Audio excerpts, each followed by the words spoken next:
ଯାରେ ସୌମ୍ୟଶ୍ରୀ ଏ ମାଟିର ଝିଅ, ନ୍ୟାୟ ଏଠି ତତେ କିଏ ସେ ଦେବ?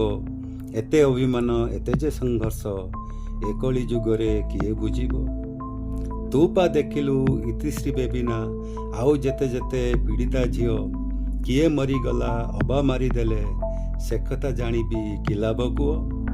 ଟିକେ ଆଶ୍ୱାସନା ସଭିଏ ଦେବେରେ, ଚାଲିଗଲା ପରେ ଆରପାରିକୁ ଆଉ କିଛି ଟଙ୍କା ଘୋଷଣା କରିକି ସରକାର ଚାହିଁବେ ପାରି ହେବାକୁ। ଦେଖ ତୁଇ ଝିଅ ଉପରେ ରହିକି ତୋ ବାପା ମା ଓଦା ଆଖିକୁ ଦୋଷ କ'ଣ ଥିଲା କହିବୁ ବୁଝାଇ, ବଢ଼େଇ ପଢ଼େଇ ହରେଇବାକୁ। ଜାଣିଛି ଲଢ଼େଇ ଜାରି ରଖିଥିଲୁ, ଶେଷରେ କିନାରା ପାଇଲୁ ନାହିଁ। ତୋ ଭଳି ସାହସୀ ଲଢ଼ୁଆ ଝିଅଟା ଅଗ୍ନିର କୋଳରେ ଚାଷ ଦିଅ। ଏତିକି ବେଦନା ଛାତିରେ ଭରିକି ଦେଉଛି ଆଜିରେ ଟିକେ ସାନ୍ତ୍ୱନା। ତୋ ଅତୃପ୍ତ ଆତ୍ମା ଶାନ୍ତି ଟିକେ ଲଭୁ, ପ୍ରଭୁଙ୍କ ପାଖରେ କରେ ପ୍ରାର୍ଥନା।